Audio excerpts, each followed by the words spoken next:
दोस्तों, आज का प्रश्न हमारा है 2 की पावर -1। यहाँ पर कितना है? -1। ठीक है, ब्रैकेट बंद, फिर ब्रैकेट, फिर -2 की पावर 1 के सरलीकरण से प्राप्त संख्या होगी। ठीक है, इसे हमें हल करना है। इस तरह का प्रश्न जब भी दिया होता है तो कैसे हल करते हैं, आइए देखते हैं। जब भी आपको 2 की पावर -1 दिया जाए, ठीक है, केवल अभी हम अंदर वाले को देख रहे हैं, ठीक है, उसके बाद इसे देखेंगे। 2 की पावर -1 दिया जाए तो इसे हम लिख लेंगे 1/2। ठीक है, 1/2 लिखेंगे तो माइनस की पावर हट जाएगी और बटे में 2 पहुंच जाएगा। ठीक है, यानी हमने इसे तोड़ लिया, अभी ये हमारा रह गया। ठीक है, इस तरह से रह गया, इसे लगा लिया। फिर इसके बाद क्या करेंगे, इसके बाद फिर हम करेंगे, फिर इन्वर्स है, यानी फिर इसे पूरे को हम इस पूरी संख्या को फिर बटे में ले जाएंगे, तो यानी 1/1/2। ठीक है, इतना होने के बाद आप क्या करेंगे, इस एक को ऐसे लिखेंगे, ठीक है, गुणे इस संख्या को पलट देंगे, तो यानी 2 हमारे ऊपर पहुंच जाएगा और 1 नीचे हो जाएगा। बटे का 1 होता है, उससे कोई मान नहीं होता। यहाँ से हो जाएगा 2 × 2, क्या आया हमारा 2। तो पूछ रहा है यहाँ से आंसर विकल्प दिए हुए अभाज्य संख्या है, यानी इसका जो आंसर आएगा वो अभाज्य संख्या है। तो हाँ, सही बात है, 2 एक अभाज्य संख्या होती है, यानी इस विकल्प ये तो सही है। फिर दिया है सम संख्या होगी, 2 एक सम संख्या भी होती है, ये भी सही है। फिर 2 का गुणक, यानी क्या 2 का गुणक है, 2 अपना स्वयं का गुणांक होता है, ये भी सही है। विषम संख्या होगी, नहीं, ये गलत है। यानी इस प्रश्न के हमारे तीनों विकल्प सही होंगे। ठीक है, इसके बाद देखते हैं फिर अगला प्रश्न। दोस्तों, अगला प्रश्न हमारा है एक सरल रेखा पर स्थित बिंदुओं की संख्या होती है। ठीक है, यह प्रश्न यूपी टेट का आया हुआ। आइए इसे देखते हैं किस तरह से सॉल्व करते हैं। मान लीजिए कोई सरल रेखा है, यहाँ से लेकर यहाँ तक, कितनी भी लंबी कर लेते हैं। आप पूछ रहा है इस पे बिंदुओं की संख्या। एक सरल रेखा, इस पे कई सारे बिंदु हो सकते हैं, ऐसे रख दो, चाहे जितने रख दो बिंदु। तो इस पर एक सरल रेखा पर कई बिंदु हो सकते हैं। 0 है, नहीं भाई, कई हो सकते हैं, 2 ज़्यादा भी हो सकते, 2 से 1 नहीं। यहाँ पे लिखा असंख्य, यानी अनंत या इन्फिनिटिव, यानी कई संख्या हो जाते हैं, इनकी कोई संख्या नहीं है। एक सरल रेखा पर बिंदुओं कितने बिंदु हो गए, इसकी कोई संख्या नहीं है। तो इस प्रश्न का सही जवाब हमारा है असंख्य। ठीक है दोस्तों, z का मान ज्ञात कीजिए यदि संख्या 4 1 7 z 8 9 से विभाज्य हो। इस तरह के प्रश्नों को क्या करेंगे, किस तरह से करेंगे, आइए देखते हैं। यहाँ पर ये संख्या दी है, इसे क्या करेंगे, हम लोग आपस में जोड़ेंगे। 4 + 1 + 7 + z + 8। ठीक है, और 9 से हमें क्या करना है, भाग देना है। 9 से भाग दिया, 4 और 1 5, 5 7 12, 12 और 8 20, 20 हुआ प्लस z/9। अब 9 से भाग देकर देखते हैं। 9 × 9, 9 दूनी 18, 9 3 27, कितना हो रहा, 27 हो रहा है, 27 हो रहा। हमारे पास 20 तो है, बचा कितना कम, 7, 7 ऑप्शन में भी है। तो यानी इस 20 में अगर 7 जोड़ देंगे तो इस 9 से संख्या हमारी पूरी कट जाएगी, यानी z की जगह पर कितना होना चाहिए था, 7। ठीक है, इस प्रश्न का सही जवाब हमारा क्या है, ऑप्शन नंबर बी। तो हमारा अगला प्रश्न है 2160 बराबर 2 की पावर a गुणा 3 की पावर b गुणा 5 की पावर c। तो 3 की पावर a गुणा 2 की पावर -b गुणा 5 की पावर -c का मान ज्ञात कीजिए। तो यहाँ हम सबसे पहले क्या करेंगे, 2160 को 2 3 और 5 के फैक्टर में तोड़ेंगे, यानी 2160 का हमें क्या करना है, फैक्टर करना। आइए करते हैं 2160। ठीक है, क्या करेंगे, पहले इसे 2 से काटेंगे, 2 एकम 2, ये हो गया, 1 जाएगा नहीं तो 2 संख्या लेंगे। 2 संख्या लेते हैं तो पहले हम लगाएंगे 0, फिर 2 8 16 और लिया 0। ठीक है, उसके बाद फिर 2 से काटेंगे, 2 पंचे 10। ठीक है, फिर 2 चौके 8 0। उसके बाद फिर 2 से काटेंगे, 2 दूनी 4, बचा यहाँ 1, इसे दिया। ठीक है, 2 सत्ते 14, बचा ये कुछ नहीं, फिर इसे दिया, 0 उतार दिया। ठीक है, फिर 2 से काटते हैं, 2 एकम 2। ठीक है। फिर 2 तियाँ 6, बचा यहाँ 1, इसे दिया, यहाँ हुए 10, 2 पंचे 10, ठीक है। ये किससे जाएगा आपका, ये जाएगा आपका 5 से, ठीक है। काटते हैं, 5 दूनी 10, यहाँ बचा 3, इसे दिया, 5 सत्ते 35, ठीक है। फिर ये किससे जाएगा, 3 से, 3 नियम 27, 3 तियाँ 9 और 3 एकम 3, इस प्रकार आया। यानी हमारे 2 की पावरें ये आई हैं यहाँ तक, 5 की 1 और 3 की b।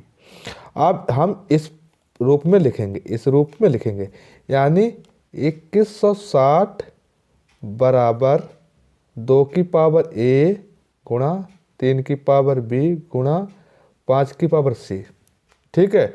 इतना होने के बाद हम इससे लिखेंगे 1 2 3 4, 2 की पावर कितनी 4, ठीक, गुणा, ठीक है। फिर 3 की पावर 1 2 3, 3 की पावर 3, ठीक है। फिर 5 की पावर 1 बराबर 2 की पावर a इंटू 3 की पावर b इंटू 5 की पावर c। इतना होने के बाद 2 से यहाँ a b c दिया, तो यहाँ से हम a b c का मान निकाल लेंगे, ठीक है। a का मान कितना है 4, उसके बाद यहाँ से b 3 है पावर 3, तो b का मान कितना हो जाएगा 3 यहाँ से, ठीक है। 5 की पावर कितनी है 1, यहाँ पर c, तो c बराबर 1 यानी 1, ठीक है। यहाँ से इतना हो गया। अब इन संख्याओं को किस में रखेंगे, अब इनमें, ठीक है। तो 3 की पावर a गुणा 2 की पावर माइनस b गुणा 5 की पावर माइनस c। 3 की पावर a दिया है, ठीक है। 3 की पावर a की पावर कितनी 4, ठीक है, यहाँ पे रखा। b 2 की पावर माइनस b कितनी है 3, उसके बाद 5 की पावर माइनस c कितना है 1, ठीक है। अब 3 को तो ऐसे रहने देंगे हम। जब इस तरह से कोई संख्या माइनस में होती है, वो संख्या किस में पहुंच जाती है, बटे में। तो 1/2 की पावर 3, ये वाली भी माइनस में, ये भी बटे में पहुंच जाएगी, ठीक है। अब देखिए यहाँ से 3 दिया हुआ है, यहाँ पे देखिए, यहाँ पर करते हैं, यहाँ पे, ठीक है, इस तरह से, ठीक है। उसके बाद 2 की पावर 3 है, 2 को क्या लिखाएंगे 2 इंटू 2, ठीक है। और 5 तो एक ही है, ए हो गया। अब देखो 3 तियाँ 9, 9 तियाँ 27 और 27 तियाँ कितना होगा, गुणा करके देख लेते हैं। गुणे 1/2 दूनी 4, 4 दूनी 8, 8 पंचे 40, ठीक है। इसकी 7 तियाँ 21, 21 का 1 कहाँ से लगे 2, ठीक है। और 2 तियाँ 6 और 2 8, ठीक है। उसके बाद नीचे कितना 40। तो हमारा इस प्रश्न का सही जवाब क्या है, 81/40। ऑप्शन नंबर बी इस प्रश्न का सही जवाब है, 81/40, ठीक है। इसके बाद देखेंगे अगला प्रश्न। दोस्तों अगला प्रश्न हमारा है, यदि a + b अपान c बराबर b + c अपान a बराबर c + a अपान b बराबर k हो तो k का मान क्या होगा, ठीक है।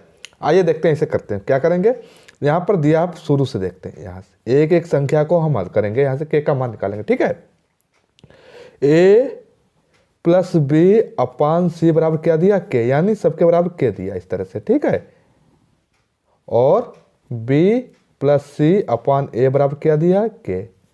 उसके बाद c + a अपान b बराबर क्या दिया k। यहाँ पर तिरछी गुणा कर देंगे इस तरह से, ठीक है। a + b बराबर क्या हो जाएगा c के। यहाँ भी करेंगे इसी तरह से, b + c बराबर a के। यहाँ भी इसी तरह से कर देंगे, c + a बराबर b के। इस तरह हो गया। अब इन संख्याओं को आपस में क्या कर देंगे, जोड़ देंगे, ठीक है।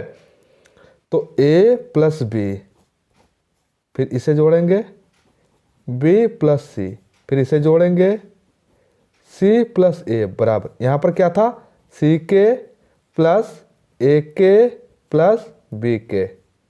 इतना होने के बाद क्या करेंगे, इन संख्याओं को आपस में जोड़ेंगे, a + b + b + c plus C plus A बराबर के इसके पास भी, के इसके पास भी, के इसके पास भी।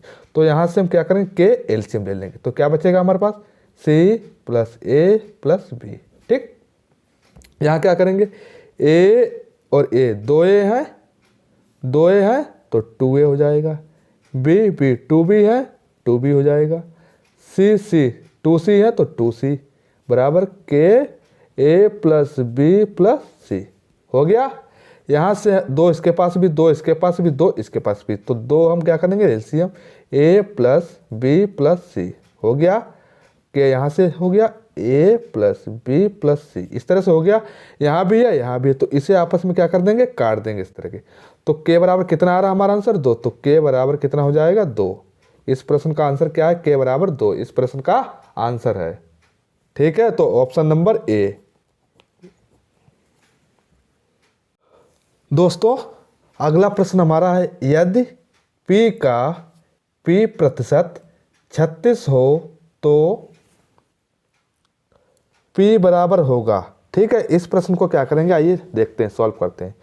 P का यानी P का P% 36 हो, कितना 36, इतना हो गया। इतना होने के बाद अब देखिए P इंटू P, जहाँ पर यह निशान यानी प्रतिशत का निशान लगा होता है उस अंक के नीचे 100 लिख देते हैं। ठीक है, अब प्रतिशत का निशान हट गया हमारा और यहाँ पे है 36। फिर क्या करें, P और P की गुणा करेंगे, P² बटे 100 बराबर यहाँ पर अभी यह नहीं है, 36 है, 36। आप क्या करेंगे, तिरछी गुणा कर देंगे इस तरह से। ठीक है, तो यहाँ हो जाएगा P² बराबर 36 गुणे 100। ठीक है, 100 हो जाएगा दोस्तों। ठीक है, 100 देख लीजिए। इतना होने के बाद यहाँ पर P का स्क्वायर बराबर 36 गुणे 100 है आपका। ठीक है, अब देखिए यहाँ से इस तरह से। ठीक है, अब इस स्क्वायर को हटाएंगे हम तो P बराबर √36 गुणे 100 कर देंगे। ठीक है, इस 36 को हम लिख सकते हैं दोस्तों 6 गुणा 6 और इस 100 को लिख सकते हैं 10 गुणा 10। अब ये जोड़ा बन गया तो एक एक संख्या बाहर निकाल लेंगे हम लोग। ठीक है, दो जोड़ा बन गया, एक संख्या यहाँ से 36 का 6 ले लेंगे और यहाँ 10, तो 6 दशामन 60 कितना हुआ, 60। तो P बराबर कितना हो जाएगा हमारा, यहाँ से आंसर हो जाएगा दोस्तों P बराबर 60, 6.60, P बराबर 60। इस प्रश्न का सही जवाब क्या है, 60, ऑप्शन नंबर डी। ठीक है, अगला प्रश्न हमारा है, यदि 2352 बराबर 2 की पावर x गुणा 3 की पावर y गुणा 7 की पावर z, तब x plus y plus z का मान है। ठीक है, क्या करेंगे, सबसे पहले हमें 2, 3, 7 के फैक्टरों में हमें इसे तोड़ना है जिससे हमें इनकी पावर मिल जाएंगी। आइए देखते हैं क्या करेंगे। सबसे पहले फिर हम यहाँ से 2352 को हम तोड़ेंगे, किसके पावर में, 2 की, 2, 3 और 7 के। 2 से करते हैं पहले, 2 एकम 2। ठीक है, फिर 2 एकम 2, यहाँ से 2 गया, बच्चा कितना, 1 इसे दिया, 2 सत्ते 14, बचा कितना यहाँ, 1 इसे दिया, 2 छंग 12। ठीक है, फिर 2 से करेंगे, 2 पंचे 10, बचा 1 इसे दिया, 2 अट्ठे 16, बचा 1 इसे दिया, 2 अट्ठे 16। ठीक है, उसके बाद फिर करते हैं 2 से, 2 दूनी 4, यहाँ से 4 निकल गया, कितना बचा, 1 इसे दिया, 2 नेम 18, फिर 2 चौके 8, फिर 2 से करते हैं, 2 एकम 2, 2 चौके 8, बच्चा 1 इसे दिया, 2 सत्ते 14, इतना हो गया। अब इसे हम 3 से करेंगे, 3 चौके 12, यहाँ कितना बचा, 2 इसे दिया। ठीक है, 3 नेम 27। उसके बाद किससे करेंगे, 7 से, 7 सत्ते 49, 7 एकम 7। ठीक है, इतना हो गया। आइए अब देखते हैं हम इसे, इस संख्या को क्या लिखेंगे, 2352 बराबर 2 की पावर x गुणा 3 की पावर y गुणा 7 की पावर z, इतना हो गया। अब इस संख्या की जगह पे हम क्या लिखेंगे, ये यानी 2 1 2 3 4, 4 ठीक, गुणे 3 कितना है हमारा 1, 7 कितने हैं 2, 1 2, बराबर 2 की पावर x गुणा 3 की पावर y गुणा 7 की पावर z। यानी हमने इन संख्या को 2 3 7 के फैक्टरों में तोड़ दिया। अब देखिए यहाँ भी 2 दिया, यहाँ भी 2 दिया, यहाँ भी 2 दिया और यहाँ भी 2 दिया। इसके ऊपर x है, इसके ऊपर 4, तो इस x का मान कितना है 4, ठीक। यहाँ भी 3 दिया, यहाँ भी 3 दिया, यहाँ इसके ऊपर कितना दिया y, इसके ऊपर घात कितनी 1, तो y बराबर 1। यहाँ भी 7 दिया, यहाँ भी 7 दिया है ये, और इसके ऊपर है 2, इसके ऊपर z, तो z बराबर कितना हो जाएगा हमारा 2, ठीक, z बराबर 2। अब देखिए क्या कह रहा, x plus y plus z, तो x का पूछ रहा x plus y plus z, इतना पूछा। x की संख्या कितनी है 4, y की 1, z की 2, तो 4 और 1 5, 5 और 2 7। तो इस प्रश्न का हमारा सही जवाब क्या होगा दोस्तों, ऑप्शन नंबर बी 7, ठीक है। अगला प्रश्न हमारा है सबसे छोटी ऋणोत्तर अभाज्य पूर्णांक, यानी पूछ रहा सबसे छोटी अभाज्य संख्या क्या होगी, ठीक है। दोस्तों अभाज्य, यहाँ से समझिए अभाज्य संख्याएं होती क्या है। अभाज्य संख्या वह संख्या होती हैं जिनके 2 फैक्टर हो, कितने 2, कितने हो 2, यानी 2 संख्याओं से कटनी चाहिए। एक तो कटेगी 1 से, एक तो कटेगी 1 से, एक बार अपने संख्या अपने से कटेगी, स्वयं से। तो देखिए सबसे छोटी पूछ रहा, वैसे तो संख्याओं में सबसे छोटी संख्या है 1, ठीक है। अगर हम 1 से काटेंगे तो 1 एकम 1, 1 से 1 कट गया, ठीक है। क्या 1 अन्य किसी संख्या से कटेगी, नहीं ना। उसके बाद 1 के बाद कौन सी संख्या आती है 2, फिर 2 को हम काटेंगे, 2 को पहले काटेंगे 1 से, 1 2 9, 1 2 में 2 बार कट गया। पहला तो फैक्टर हमें ये मिला कि यानी 1 जो है 1 से कट रही 2, और दूसरा 2 को काटेंगे 2 से, 2 एकम 2 यानी 2 से कट रहा। यानी 2 शर्तें हैं, एक तो कटे 1 से और दूसरी जो खुद की संख्या है उससे। तो यानी 2 जो है वो अभाज्य संख्या सबसे छोटी है। पहली तो बात यह है, ठीक है। दूसरी बात ऋणोत्तर मतलब अभाज्य पूर्णांक, तो यानी दोनों शर्तें 2 कर रहा है, ऑप्शन नंबर सी 2। यानी अगर पूछे आपसे अभाज्य संख्या सबसे छोटी तो कौन सी हो जाएगी 2, पूछे अभाज्य संख्या सबसे छोटी कौन सी हो जाएगी 2। इस प्रश्न का सही जवाब क्या है जे, ठीक है।